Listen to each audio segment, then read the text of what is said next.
Welcome back to Primetime Sports Tuesday. Now, as the Professional Football Jamaica Limited plots a way to cut its losses for next season, they may be tempted to implement a vaccine mandate. Chairman Chris Williams told TVJ Sports that discussions will be had on the topic while also responding to claims of conflict of interest on Monday. Here's Jordan Fort. Professional Football Jamaica Limited PFJL General Manager Arlene Martin told TVJ Sports last month that local football's organisers had not yet decided on a vaccination policy ahead of next season, while Cavalier coach Rudolph Speed said he wouldn't be in favour of a mandate. But PFJL Chairman Chris Williams, speaking on Hits 92 FM's Sports Grill, gave the clearest indication yet that a vaccine mandate is being considered ahead of next season as they look to cut the expense of COVID-19 testing. Fourth, they were going to look at the vaccination mandate. We'll be making an announcement on that this week because with the vaccination mandate, we will be able to cut or eliminate the weekly testing. It's one of a number of things Williams says the PFJL will be looking to do to cut down on their expenses come next season.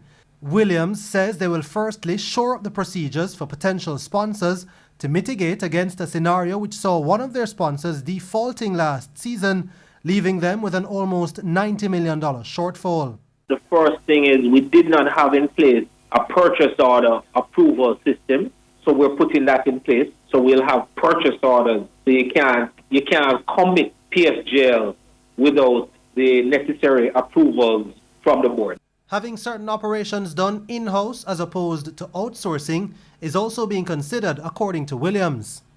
We adjusted our strategy as it related to sanitation. We had outsourced that to another firm. We're going to hire sanitation workers. Third thing, we're going to internalize the marketing and marketing execution. The longtime businessman also responded to claims of conflict of interest, a situation he was faced with being the co-founder and CEO of Proven Investments, the company which the PFJL took a loan from to help offset operational costs. The first thing is I immediately declared a conflict. I said to the board, I am the co-founder and CEO of Proven, and so I will remove myself from any vote, and that is in the minutes of the board meeting. I removed myself. I asked the deputy chairman, Lloyd Distance, to handle the matter. I did not sign any documents. I did not speak to anybody. I did nothing. Williams says the league made an $8 million loss last season. Jordan Fort, TVJ Sports.